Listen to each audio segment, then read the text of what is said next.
तो आज की इस कहानी में हम देखने वाले हैं एक ऐसी प्यासी भाभी को जिनके पति के चले जाने के बाद वो बहुत ज्यादा प्यासी हो जाती है। दिन भर बस उनका ठुकने का ही मन किया करता है, पर उन्हें कोई भी ठोकने बजाने वाला या उनकी गुजिया चटकाने वाला नहीं मिल रहा होता है। इससे वो इतना परेशान हो जाती है कि वो हर किसी को देने लग जाती है। तो ये सब कुछ कैसे कैसे कहाँ कहाँ क्यों क्यों कितने कितनी बार किस किस के साथ किस किस पोजीशन में और हाँ किस किस फ्लेवर में होता है गुरु, ये सब आप आज की इस कहानी में देखने वाले हैं। मूवी का नाम होटल डिजायर है और इसे आप कैसे देख सकते हो ये मैं आपको थोड़ा सा आगे बताऊंगा। कहानी स्टार्ट होती है और हम एंटोनिया को देख पाते हैं जो बाथरूम में बहुत देर से नहा रही होती है और बाहर नहीं निकल रही थी। इसलिए उसका बेटा बाहर से आवाज देने लगता है कि मॉम प्लीज जल्दी बाहर आइए, हमारी बस छूटने वाली है। अंदर एंटोनिया अपने संतरे दबा रही होती है और अपनी टिक्की के मजे ले रही थी, पर जैसे ही उसे पता चलता है कि वो लेट होने वाले हैं तो वो अपना ये आत्मसंतुष्टि कार्यक्रम बंद कर देती है और जल्दी से बाहर निकल कर आती है। एंटोनिया किसी तरह से अपनी खटारा टार्जन की हेल्प से अपने बेटे को बस स्टॉप तक लेकर आती है और यहाँ पर इनकी बातों से हमें समझ में आता है कि एंटोनिया का बेटा अपने डैड से मिलने के लिए न्यूयॉर्क जा रहा है और वो 2 हफ्तों के बाद लौटेगा।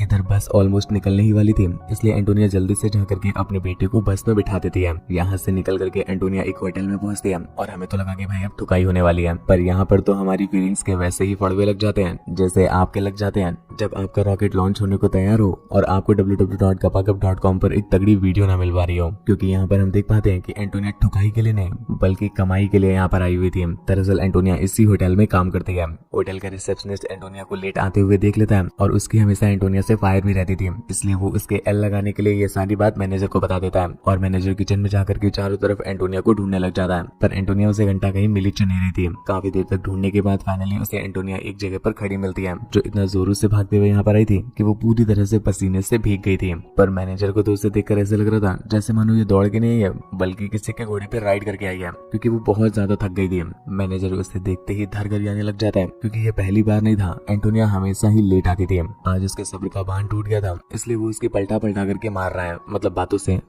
पलटा पलटा करके मारने लग जाता है। पर अगले ही पल मैनेजर खुद को शांत करता है, क्योंकि उसे ऐसा लग रहा था कि उसने एंटोनिया की कुछ ज्यादा ही ले लिया। इसलिए वो उसे प्यार से समझाते हुए कहता है कि देखो फैमिली अपनी जगह है और मैं जानता हूँ कि तुम्हारा कोई हस्बैंड नहीं है, इस वजह से सुबह उठ करके तुम्हें उंगली भी मारनी होती है, पर इसका ये मतलब तो नहीं है कि तुम अपनी जॉब के एल लगा दो। जॉब की जो टाइमिंग है उसी टाइमिंग पर आना पड़ेगा, वरना तुम्हें जॉब से निकाल दिया जाएगा और फिर घर बैठ के आराम से उंगलियां मारती फिरना। अगले सीन में हम एंटोनिया को चेंजिंग रूम में देखते हैं जहाँ पर बेचारी बहुत दुखी हो जाती है और जोर जोर से रोने लग जाती है। तभी वहाँ पर उसकी फ्रेंड जूलिया आती है जो अपनी फ्रेंड को इस तरह से रोते हुए नहीं देख पाती और उसे गले लगा लेती है। फिर दूध पिलाते पिलाते उससे पूछती है कि आखिर क्या हो गया, वो इतना परेशान क्यों है और क्यों रो रही है। वो बॉस की बात को इतना दिल से मत लगाए, बॉस तो हमेशा ही बोलता रहता है। पर एंटोनिया उससे कहती है कि बॉस की बातों से मेरी नहीं फटी है, मेरी तो फटी पड़ी है, क्योंकि मेरी कोई फाड़ने वाला नहीं है। मेरे पति ने भी बिना सोचे समझे बहुत सालों पहले मुझे छोड़ दिया और अब तो मेरा एक बेटा भी है, इस वजह से एक बेटे वाली माँ के कोई ठुकाई नहीं करता है। मेरी प्रॉब्लम कोई समझ नहीं सकता, हर कोई बस मुझ पर चिल्लाता ही रहता है। अरे मेरा भी ठुकने का मन करता है और मैं भी चाहती हूँ कि कोई मेरी अच्छे से ले ले, पर क्या करूँ, कोई काली नाली अब चाटना ही नहीं चाहता है। ये सुनकर के जूलिया की थोड़ी सी फटती तो है,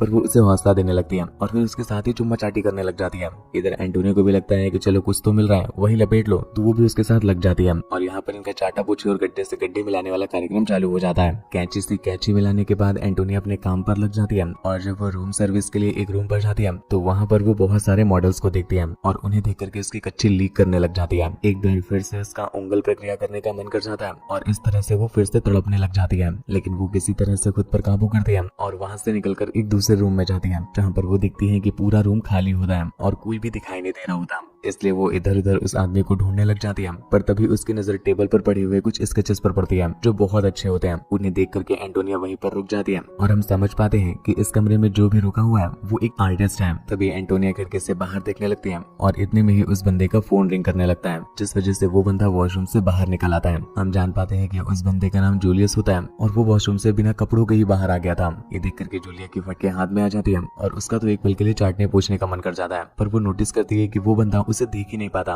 और यहाँ पर हमें समझ में आता है कि वो बंदा देख नहीं सकता है। पर यहाँ पर जूलिया जो देख रही होती है उससे वो खुद पर ही कंट्रोल नहीं कर पा रही थी और वहीं पर उसकी कच्ची में बाढ़ आ जाती है। जूलियस को आज कहीं बाहर जाना होता है, इसलिए वो कॉल में झूठ बोल रहा था कि वो बाहर निकल आया है और बहुत जल्दी ही पहुंचने वाला है। एंटोनिया जब ये सुनती है तो वो मन ही मन हंसने लग जाती है, पर उसकी नजर बार बार उसके हथियार से हट ही नहीं रही थी और वो उसके हथियार को लेने के लिए तड़पने लग जाती है। इधर वो बंदा लेट करके बातें करने में बिजी होता है और जब कुछ देर के बाद उसकी बातें खत्म हो जाती है तो वो अपने कपड़े पहनने लग जाता है कुछ देर के बाद जब वो अपने सारे कपड़े पहन लेता है तो जूते ढूंढने के लिए नीचे झुकता है, पर तभी उसका हाथ एंटोनिया के पैरों पर पड़ जाता है और वो धीरे धीरे करके उसके ऊपर की तरफ बढ़ने लग जाता है। यहाँ पर ये दोनों ही समझ जाते हैं कि इन दोनों ने एक दूसरे को देख लिया है, पर फिर भी ये दोनों शांत रहते हैं। और फिर जूलियस उसे टच करते करते उसकी गहरी गुफा तक पहुंच जाता है और एक उंगली से उसे मजे देने लगता है और दूसरे हाथ को वो उसकी रसीली डेरियों पर रख देता है। आज एंटोनिया को जो चरम सुख मिल रहा है इसके लिए वो सालों से तड़प रही थी, और आज जब ये उसे मिल जाता है तो वो बिना रुके उसे एंजॉय करने लग जाती है और उस बंदे को रुकने का एक भी चांस नहीं देती।